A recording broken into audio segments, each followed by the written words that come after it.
Wah itu udah terlalu banyak ilmunya ini Pak Tatang. Udah untuk yang pemula nih sabar sedikit ya, nanti akan ada pendetailan yang lebih jauh nih soal garbage collection dan lain sebagainya. Tapi OOP pasti erat kaitannya nih Java Ya. tuh dengan OOP. Sebenarnya OOP tuh konsep yang kayak gimana sih Pak? Nah, simpelnya sih gini ya. Nah, seberapa Database. penting nih pemula untuk bisa belajar database Pak? Database, betul.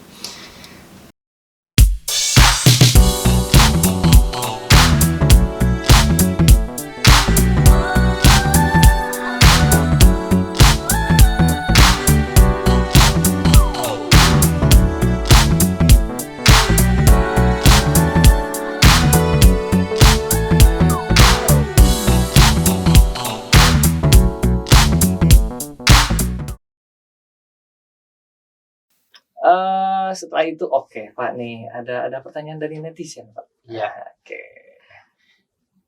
Kenapa sih banyak orang yang memilih menggunakan bahasa Java? Kenapa ya? Kalau alasannya sih saya kurang tahu juga sih. Karena sekarang memang bahasa programming itu ada banyak alternatif ya, kayak misalnya Golang gitu kan.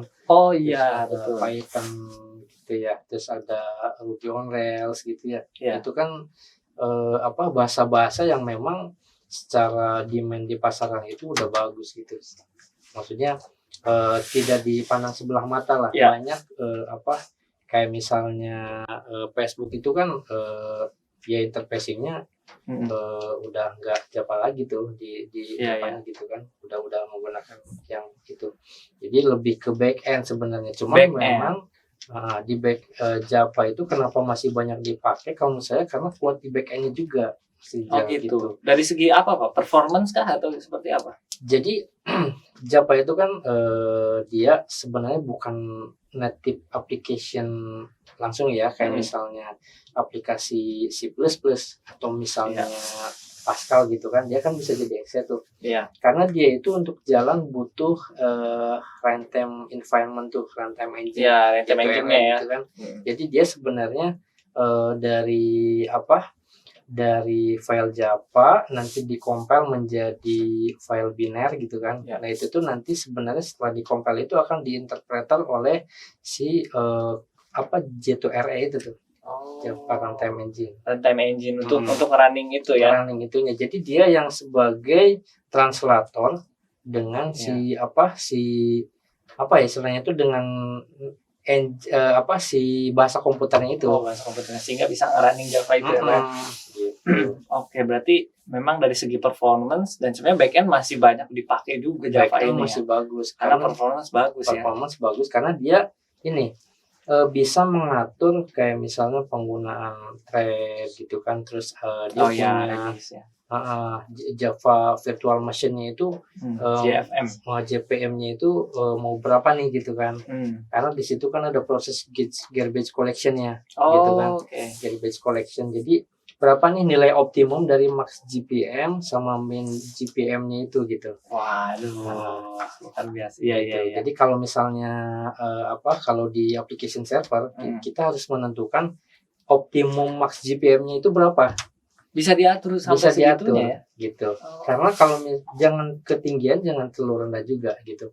Karena kalau misalnya ketinggian tadi, ketika proses garbage collection, jadi garbage collection itu adalah proses untuk membersihkan cang-cang memori yang yang sudah tidak terpakai gitu kan.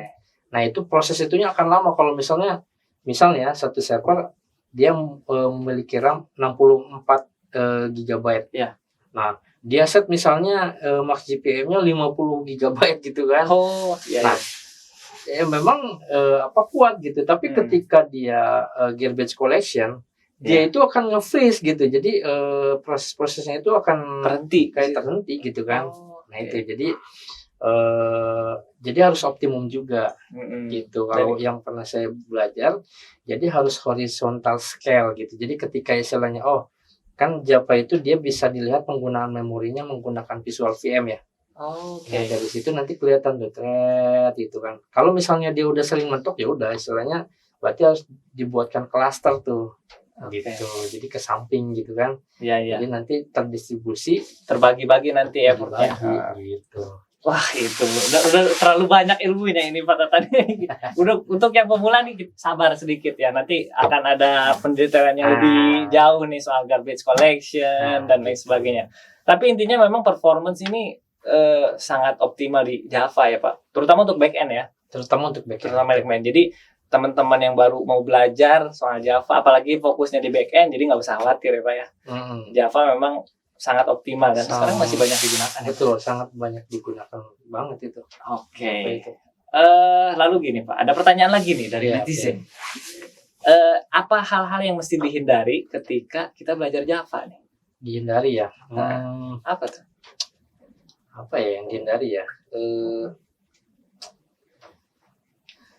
Apa ya? Atau kayaknya maksudnya dihindari apanya tuh?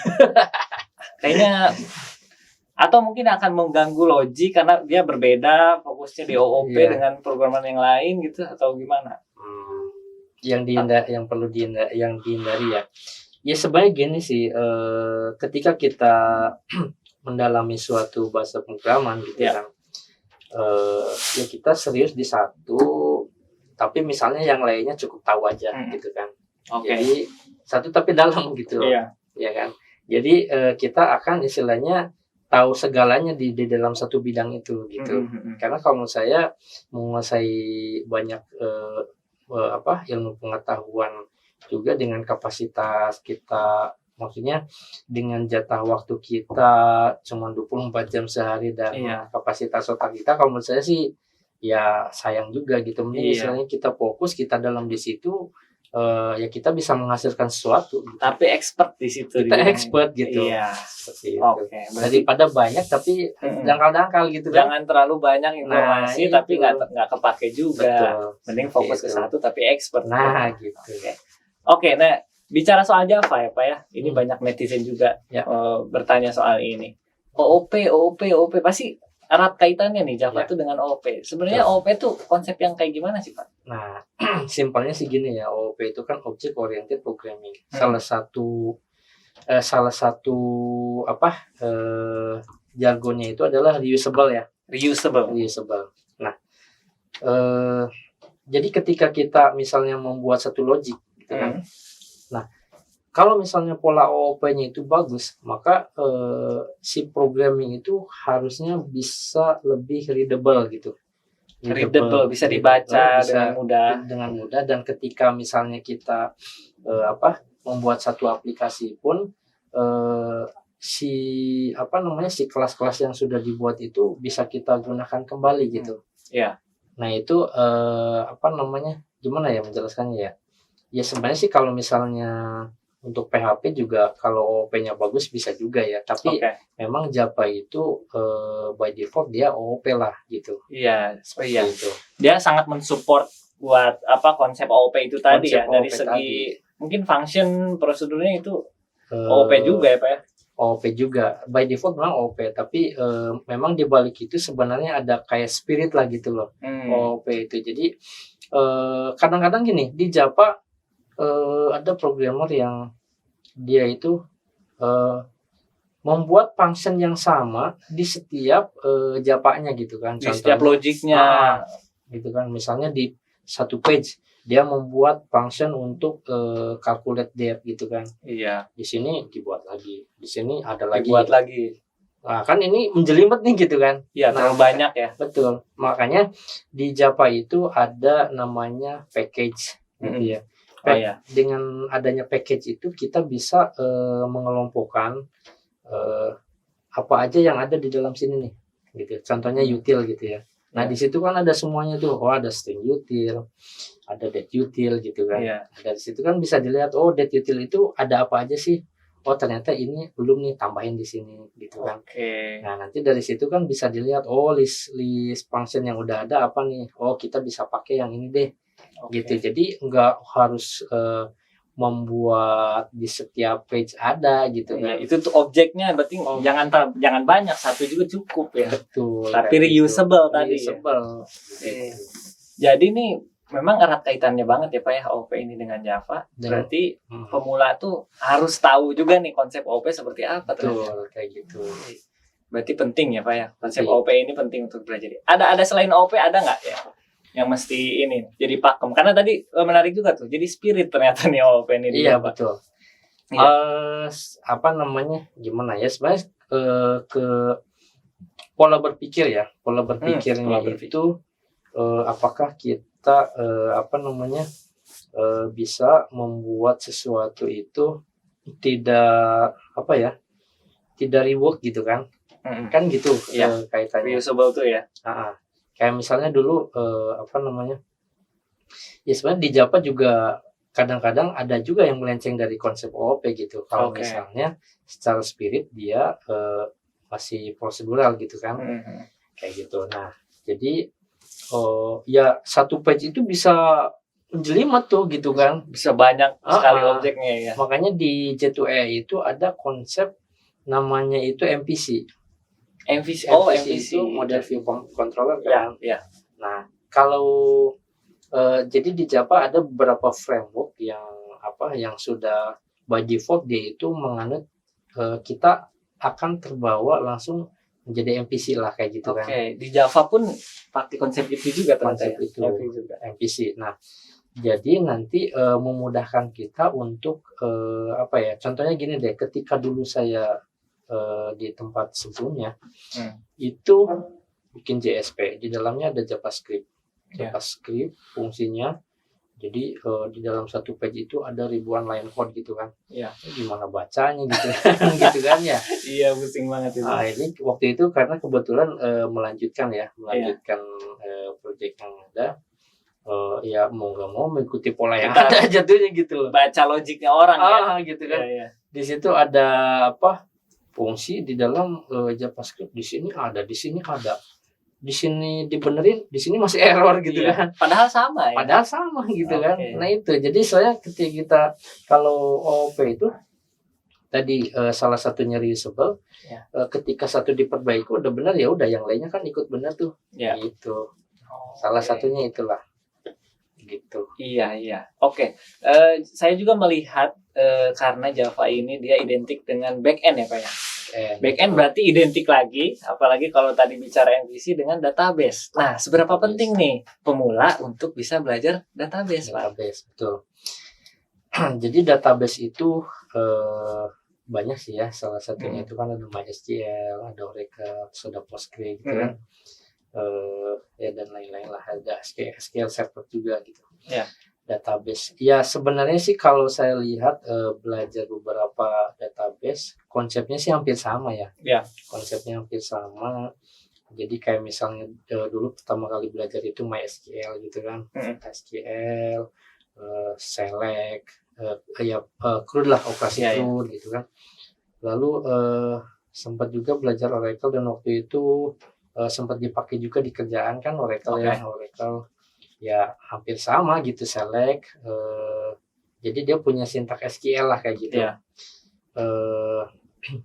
SQL. Nah terakhir itu adalah Postgre gitu. Nah kalau misalnya kita mau belajar ya sebenarnya sih dari MySQL dulu boleh tuh. Nah, buat pemula MySQL MySQL ya. Dulu gitu. Karena dia free kan. Yang free-nya. Lalu ringan juga gitu. Istilahnya nggak harus. Kalau Oracle kan secara instalasi juga lumayan berat dan prosedur untuk ini juga banyak tuh gitu. Kalau MySQL kan selain ringan ya inilah cepat installnya gitu. Dan resource-nya juga banyak. Jadi ya dari situ bisa belajar dulu lah database itu dari MySQL dulu tuh. Nah dari situ nanti baru mulai belajar kayak misalnya bikin prosedur, function gitu kan, start prosedur, terus indeks itu seperti apa kayak gitu. Nah seperti itu. Berarti memang penting juga ya database bisa menggunakan SQL kalau memang pemula ya Pak ya. MySQL ya. MySQL aja dulu. Oke. Iya. Next question dari netizen nih Pak. Kalau misalkan dia sudah melalui proses pemula, dia sudah belajar, dia lagi nyari kesempatan nih untuk bekerja nih.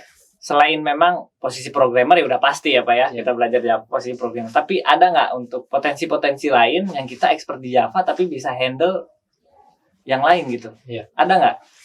Sebenarnya kalau jujur sih sebenarnya pengembangannya banyak ya. Banyak pengembangan. Banyak. Nah, ini menarik nih Pak. Gimana tuh? Jadi contohnya dulu gini. Waktu tahun 2005 ya. Tahun 2005 itu saya kebetulan dengan teman itu ini ikut-ikutan apa kayak trading lah gitu ya. Oke, trading ya. nih. Waktu itu kebetulan ya memang saya masih kuliah ngambil extension juga tuh. Karena waktu itu kan di Bandung D3 ya, extension di Jakarta. Nah, TA-nya itu adalah programming tapi untuk aplikasi finansial gitu. Jadi saya membuat satu robot untuk mengeksekut trade gitu kan. Di platform tersebut gitu. Nah, ya sebenarnya bisa juga. Jadi tergantung kreativitas kita gitu kan. Oke. Gitu. Nah, ya selain itu sebenarnya banyak lah. Tinggal di explore aja ya Pak ya. Explore aja gitu. Iya, database juga ya Pak ya tadi ya. Database juga. Iya, gitu. kita bisa expert juga dari database ya. Kalau networking ada peluang nggak masuk ke itu? Networking banyak juga networking. Contohnya untuk memonitor memonitor jaringan ya.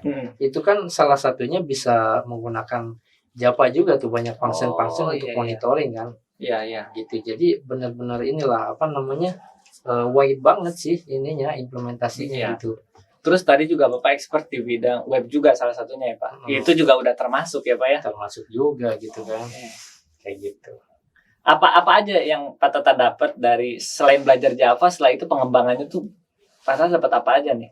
Sehingga pemula bisa lebih semangat nih belajar Java. Apa ya? Ya sebenarnya selain karir juga kita cara berpikir juga ketika menghadapi suatu masalah itu lebih terstruktur lah gitu kan. Oh justru ya? Gitu. Lebih OP gitu. Lebih OP menghadapi masalah kehidupan ya Pak? Gitu.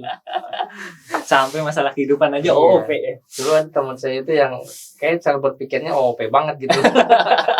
Bisa sampai kayak gitu. Iya gitu. Gitu. Oh ya, tapi memang banyak hal ya Pak, ternyata kita bisa ngerambah ke database juga, ke networking juga, ya kan. Kita AWS pun ya, Amazon AWS, gitu bisa belajar AWS banyak juga di situ ya. Seperti itu. Oke Pak, aduh banyak sekali nih perbincangan kita. Kita masuk ke games dulu Pak nih, biar agak iya kayaknya agak santai, terlalu serius, terlalu teknikal ini Pak. Teknikal banget. Iya. Juga ada. Oke, gamesnya benar atau salah nih Pak? Oke. Pertanyaan pertama, benar atau salah bahwa Java merupakan bahasa pemrograman yang sulit? Yang sulit ya. Benar apa salah? Salah kalau saya. Kenapa salah? Karena itu tadi kalau motivasinya kuat ya bisa di ini ya gitu kan. Balik lagi ke motivasi sebetulnya ya. Kuat gitu. Nggak ada yang susah. Oke, 2. Nah, benar atau salah? Kalau belajar Java itu lama ngertinya? Lama ngertinya. Benar atau salah? Benar atau salah ya? Pak Tata dulu deh. Lama ngertinya. Benar deh. Akhirnya menyerah juga ya. Kenapa bisa lama Pak? Bisa lama karena ya itu tadi saya nggak ada mentor waktu itu. Jadi lama gitu. Oke, berarti mentor pun penting justru ya Pak ya, penting ya. Selain belajar otodidak, kalau memang ada mentor, why not ya? Lebih cepat, tapi lama juga ya. Sama Tata lama juga gitu ya. Oke, yang ketiga, benar atau salah? Untuk menjadi programmer yang handal harus paham Java, harus gitu. Harus nggak sih? Enggak sih. Enggak. Iya, kenapa Pak? Karena yaitu banyak bahasa pemrograman lain yang saat ini kalau menurut saya handal juga gitu. Handal juga, oke. Banyak opsi lah ya. Banyak opsi gitu. Jadi tidak hanya Java lah. Gitu. Tapi untuk belajar logik kayaknya bisa di Java juga mengasah banyak juga ya Pak ya. Banyak karena dia base-nya kan OOP tuh, jadi bisa nanti bisa masuk kemana-mana sebenarnya. Oh iya, oke. Next, benar atau salah? Melakukan backup pekerjaan itu sangat penting buat programmer. Penting nggak? Backup pekerjaan? Iya. Maksudnya atau data kah atau apalah dan lain sebagainya. Itu penting banget. Nah, Benar. ada hal-hal menarik gak nih Pak nih soal backupan nih? Biasanya programmer punya masalah dengan itu Iya. Pak. Sebenarnya kalau backup ya perlu ya, karena Iya. ketika istilahnya kita apa namanya